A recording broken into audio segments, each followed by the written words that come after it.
Não é uma das suas dificuldades, doutor, manter o equilíbrio entre os dois partidos que o apoiam, o PCP e o Bloco de Esquerda? Como é que não consegue contestar? A minha candidatura nasceu da cidadania e tem uma forte rede da cidadania. E tem. Um movimento de intervenção cidadania, um movimento de cidadão em todo o país. E é daí que ela nasceu. O Bloco de Esquerda decidiu apoiar, sendo muito honrado com isso. O Partido Socialista, que é o meu partido, muito mais, é natural, não é? Acendeu uma figura histórica do partido. Adversários, mas não se trata aqui de governar. Eu não sou candidato a primeiro-ministro, também não sou candidato a deputado, sou candidato a Presidente da República. E há uma convergência nesse sentido, que é de eleger um Presidente da República que tenha uma visão diferente dos problemas do país. Portanto, até agora as coisas têm corrido bem. Pode haver divergências quanto à concepção do governo, divergências político-partidárias, divergências parlamentares. Divergências em relação à NATO, em relação à União Sim, Europeia. Mas já sabe a minha posição, não é? Quer dizer, eu sou partidário da União Europeia, não desta Europa monetarista, não é? Nós aderimos a uma Europa de cidadania, onde deveria haver crescimento económico, coesão social, não isto que está a acontecer, não é? Que é uma espécie de ditadura dos mercados financeiros contra as próprias democracias. Isto que está a acontecer é uma lógica contrária à ideia europeia e à ideia dos seus fundadores. E acho que Portugal deve estar no centro da Europa e lutar para que a Europa regresse, digamos, a esse espírito de democracia e de cidadania. Também Portugal tem as suas alianças tradicionais, nomeadamente com os Estados Unidos e com a NATO. Não ponho isso em causa de maneira nenhuma. Em relação ao PEC, por exemplo, o setor concorda com a política de austeridade, com o aumento de impostos em concreto? Olha, eu já me pronunciei sobre isso e já disse o que eu tinha a dizer sobre isso.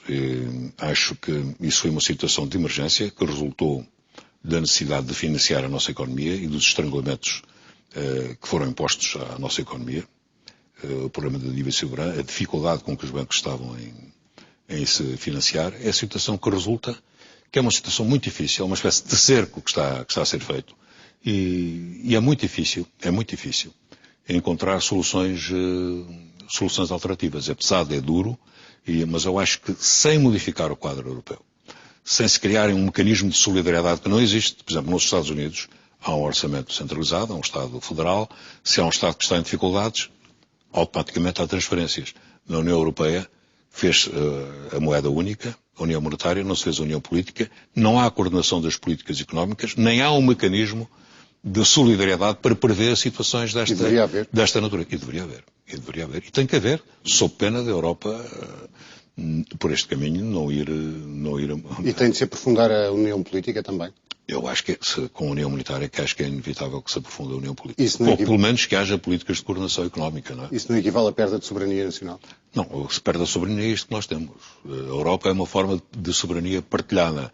Neste momento nós estamos sujeitos a este império dos mercados financeiros, a estas imposições que vêm de fora do Banco Central Europeu, da Comissão, e a uma ideologia dominante, que é uma Constituição Económica não escrita, que é uma Constituição, enfim, que é neoliberal, que é o termo agora em uso. Bem, isso é que nos restringe muito a nossa soberania. É muito difícil quando um país é obrigado a impor essas medidas, porque senão fica sem financiamentos e entra em colapso, entra na bancarrota, aí é que há um problema de soberania.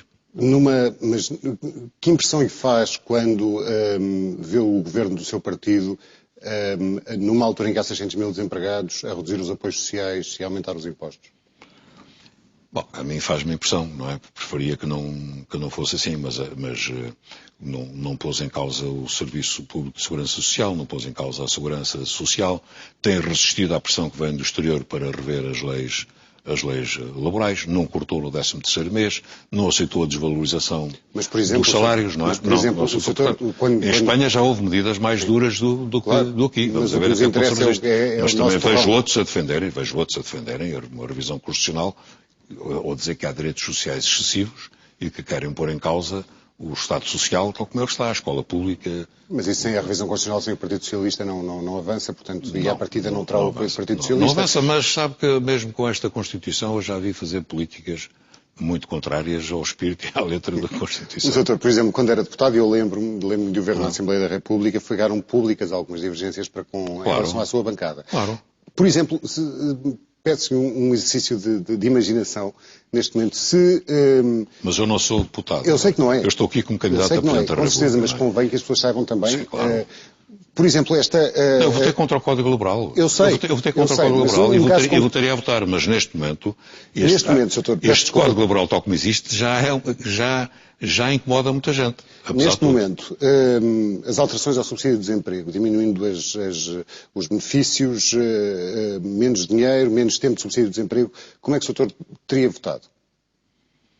Bem, eu não estou lá, compreendo as dificuldades, mas de qualquer maneira eu não estou aqui a responder como deputado.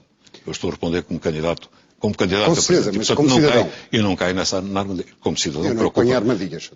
Não lhe ponho armadilhas. Não. Eu não estou a dizer isto em sentido metafórico e sem qualquer intenção ofensiva. Mas é que realmente eu fui deputado muitos anos, não é? E tive sempre uma atuação de acordo com as minhas convicções, e muitas vezes entrei em divergência com o meu próprio partido, não só agora, mas no tempo em que o Primeiro-Ministro era também Mário Soares, votei contra as revisões constitucionais, portanto não é só de agora, porque é assim que eu entendo que deve ser exercido o mandato de deputado, não é? Se fosse.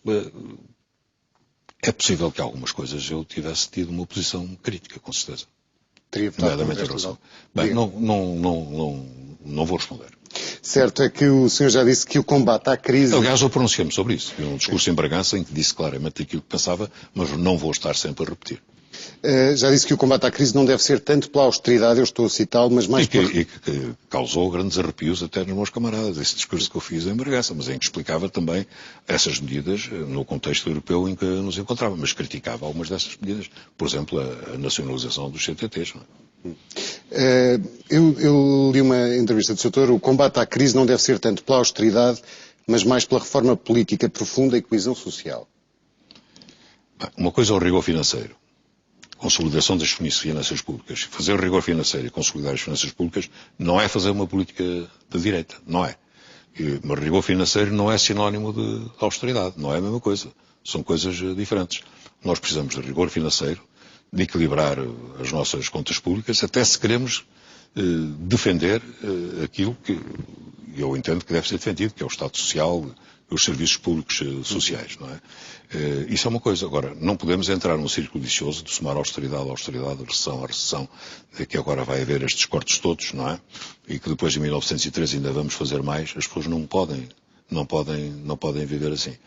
E, portanto, consolidar as finanças públicas, fazer uma política de rigor orçamental, mas tentarmos abrir janelas, tentarmos ter políticas de crescimento económico e de emprego. Porque o principal problema que nós temos neste momento é realmente o desemprego. Olha, o Sr. Presidente fez aí um discurso a que eu me referi em Coimbra, mas que, uma razão ou por outra, não teve grande eco, em que ele dizia, falando da necessidade de um país mais competitivo, que era preciso era tempo de um ajustamento no trabalho. Não sei o que é que ele quis dizer com isso, mas não há muitas interpretações. Ou é desvalorização salarial, ou então a revisão do Código Liberal no sentido da flexibilização dos despedimentos. Isto é mais desemprego, é até contraditório com o discurso que ele fez ontem. O grande problema é o desemprego. Esse é o problema do país, que toda a gente está preocupada com isso.